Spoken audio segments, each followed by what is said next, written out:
आइए बच्चों, आज हम कक्षा 9 के हिंदी प्रश्न पत्र वार्षिक परीक्षा 2022 का हल करेंगे। पूर्व के वीडियो में हम प्रश्न 1 से लेकर प्रश्न 15 तक हल कर चुके हैं, जो कि 1 और 2 अंक के थे। अब हम प्रश्न 16 से प्रश्न 23 तक के प्रश्नों के उत्तर हल करेंगे, जो कि 3 और 4 अंक के हैं। इसमें 16वां प्रश्न है, चौपाई छंद की परिभाषा उदाहरण सहित लिखिए या फिर महाकाव्य और खंडकाव्य में अंतर बताइए। चौपाई छंद की परिभाषा इस प्रकार है। चौपाई छंद में 4 चरण होते हैं। इसके प्रत्येक चरण में 16 मात्राएं होती है। चरण के अंत में 2 गुरु होते हैं।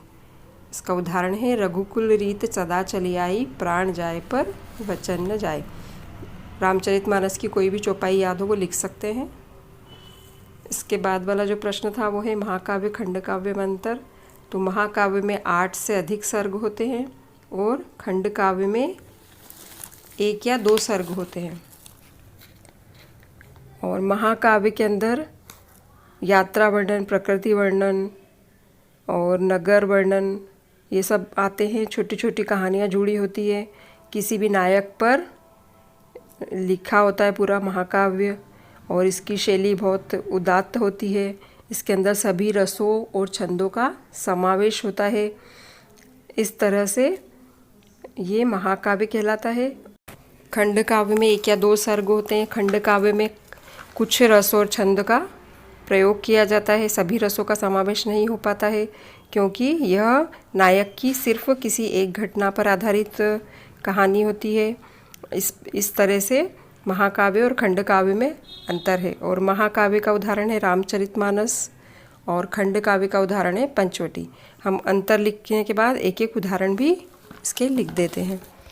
प्रश्न 17 है, अकर्मक और सकर्मक क्रिया में अंतर बताइए। अकर्मक क्रिया मतलब जिस क्रिया में कार्य और फल दोनों कर्ता में ही हो रहे हो वो अकर्मक क्रिया होती है। इस क्रिया में कर्म नहीं होता है। सकर्मक क्रिया में कर्म होता है और इसके अंदर कार्य का फल कर्ता को छोड़कर कर्म पर पड़े सकर्मक क्रिया कहलाती है। जैसे बच्चा पत्र लिखता है, गीता गाना गाती है, ये हो गए सकर्मक, है ना। इसमें कर्म किया गया है। अब इसी का जो प्रश्न है अथवा वाला, आंचलिक शब्दों से क्या अभिप्राय है और इसको उदाहरण सहित लिखिए।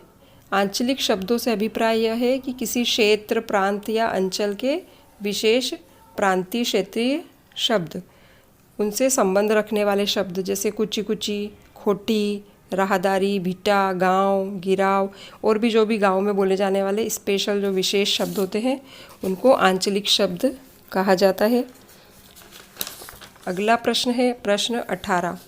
निम्नलिखित अपठित गद्यांश को पढ़कर नीचे लिखे गए प्रश्नों के उत्तर दीजिए। इस अपठित गद्यांश को हम अच्छे से 2 या 3 बार पढ़ेंगे, उसके बाद इसके उत्तर देंगे। पहला उत्तर प्रश्न है, उपयुक्त गद्यांश का शीर्षक लिखिए। शीर्षक 1 या 2 शब्द में लिखना है, पूरी पंक्ति नहीं लिखनी है, 1 या 2 शब्द। ज़्यादातर बच्चों ने इसका उद्देश्य लिखा है कर्तव्यबोध, जो कि शीर्षक लिखा है कर्तव्यबोध, जो कि सही है बिल्कुल। शिक्षा का महत्व भी लिख सकते हैं, है ना। राष्ट्र निर्माता, कर्तव्यबोध वैसे बिल्कुल सही है इसका। दूसरा प्रश्न है, उपयुक्त गद्यांश का सारांश लिखिए। जो ऊपर पंक्तियाँ दी गई उनको अच्छे से पढ़ के अपने शब्दों में इसका सार लिखना है। और लास्ट वाला प्रश्न है, उच्च शिक्षा व योग्यता कब उपयोगी है। तो इसका उत्तर हमारे ऊपर पैराग्राफ में लिखा है। उच्च शिक्षा व योग्यता जब उपयोगी है जब व्यक्ति समाज व राष्ट्र के हित में उसका उपयोग करे, है ना। दूसरी लाइन में इसका उत्तर दिया हुआ है। इसके अथवा में दिया है, काव्यांश को पढ़ें और प्रश्नों के उत्तर दें। ऊपर गद्य का अपठित था, नीचे पद्य का है, दोनों में से एक करना है। तो ऊपर इन पंक्तियों को पढ़ के इसका अर्थ समझना है। फिर उसके बाद प्रश्न में है, उपयुक्त काव्यांश का शीर्षक लिखिए। तो इसका शीर्षक लिखना है जो 4 लाइनें दी है। मनमोहनी प्रकृति के जो गोद में बसा है, सुख स्वर्ग सा जहाँ, वह देश कौन सा है। तो इसमें लिख सकते हैं मेरा देश, है ना। मेरे देश का मुकुट हिमालय और प्रकृति की सौंदर्यता, ऐसे जो भी आपको उचित लगे वो शीर्षक लिख सकते हैं। उपयुक्त पंक्तियों में से किस देश की बात हो रही है। इसमें भारत देश की बात हो रही है। क्योंकि हिमालय मुकुट और ये सब लिखा है ना, उससे हमें समझ में आ रहा है कि ये हमारे भारत देश की बात हो रही है। उपयुक्त काव्यांश का भावार्थ लिखिए, और फिर जो ऊपर लाइनें लिखी है उसका हमको अर्थ लिखना है।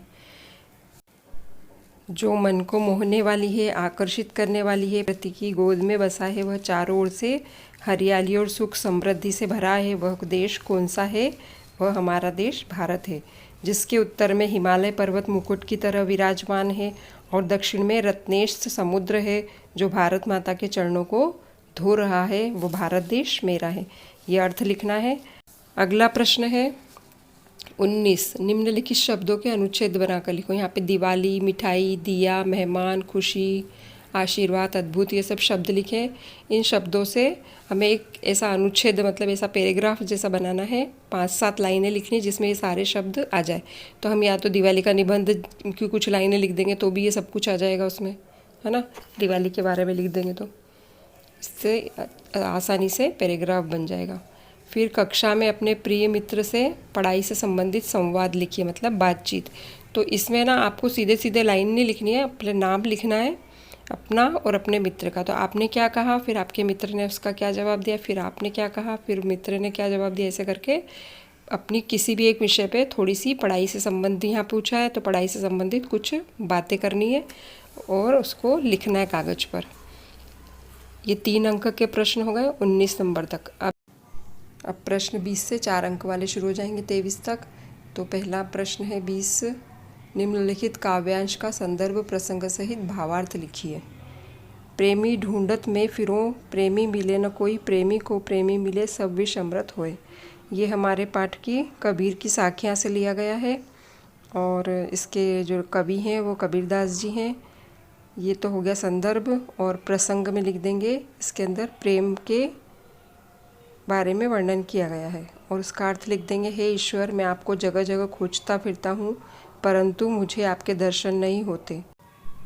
जब किसी भक्त को ईश्वर का कोई और भक्त मिल जाता है तो उसे संसार बहुत अच्छा लगने लगता है और सारी कड़वाहट अमृत में बदल जाती है। ये इन पंक्तियों का अर्थ है।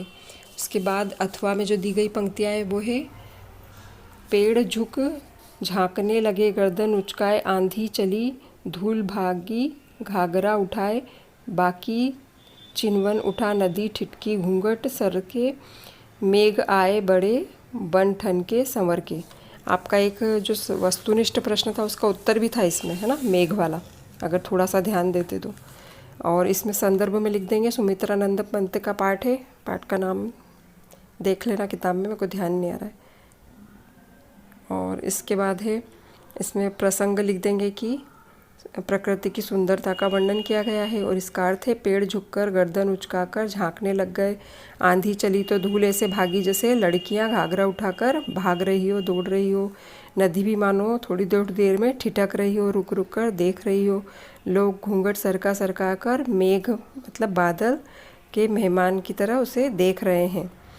घूंघट उठा कर बादलों को देख रहे सब, तो ऐसा लगे जैसे कोई मेहमान आए हों, उसे सब झांक रहे हों। ये पंक्तियाँ काव्यांश की हो गई जिसका संदर्भ प्रसंग सहित हमें व्याख्या करनी थी। अब अगला प्रश्न है प्रश्न 21। इसमें है गद्यांश की संदर्भ प्रसंग सहित व्याख्या कीजिए। अभी पद्य हो गया है हमारा, अब हमको गद्यांश की व्याख्या करनी है। इसमें जो पहला प्रश्न दिया है गद्यांश में संदर्भ सहित व्याख्या लिखने को, वो है, दो दिन भर जोते जाते यहाँ से लेकर विद्रोह भरा हुआ था यहाँ तक।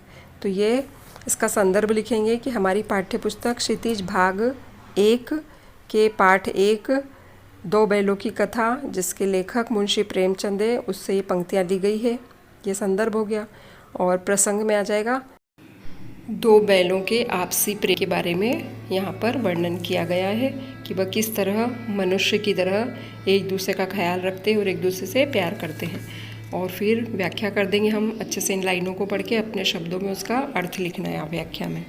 इसके अथवा में जो प्रश्न दिया है वो है, बाबा कहते थे हमको विदुषी बनाएंगे, यहाँ से चारपाई के नीचे जा छिपी, यहाँ तक की पंक्तियाँ हैं।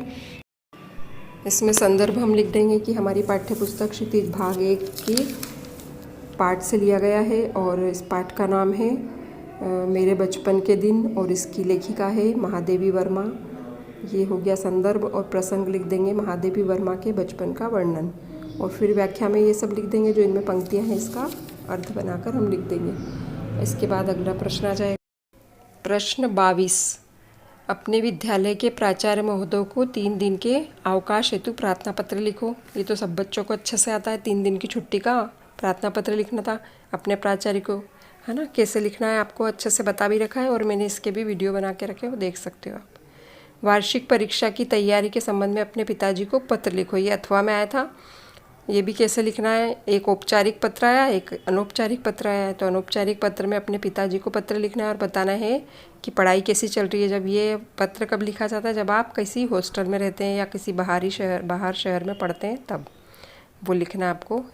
इसमें कोई औपचारिकता नहीं है, अपने अपने हिसाब से लिख सकते हैं। प्रश्न 23 है, निम्नलिखित में से किसी एक विषय पर 120 शब्दों में निबंध लिखिए। निबंध बहुत बड़ा नहीं था, 1.5-2 पेज में आराम से लिख सकते थे। इसके जो विषय दिए हैं वो 5 है। जल ही जीवन है, विद्यार्थी जीवन, कोविड-19, विज्ञान के चमत्कार और राष्ट्रीय पर्व। बहुत ही आसान दिए हैं सभी विषय, और छोटा भी लिखना है, बहुत बड़ा भी नहीं लिखना था। बहुत सरल पेपर था आपका हिंदी का, आराम से अच्छे अंक लेके पास हो सकते हैं। अब देखो, जल ही जीवन है भी बहुत आसान है ना। पानी के विषय, जो भी हमें पानी क्यों आवश्यक है, क्या उसका उपयोग है, ये सब उसमें लिखना है। विद्यार्थी जीवन भी लिख सकते हैं। कोविड-19 से तो गुजरे ही हम 2-3 साल से, आराम से लिख सकते हैं, इसलिए कुछ भी कठिन नहीं था। विज्ञान के चमत्कार बरसों से याद कर रहे हैं। राष्ट्रीय पर्व भी है, गणतंत्र दिवस, स्वतंत्रता दिवस, गांधी जयंती, ये सब लिखना है।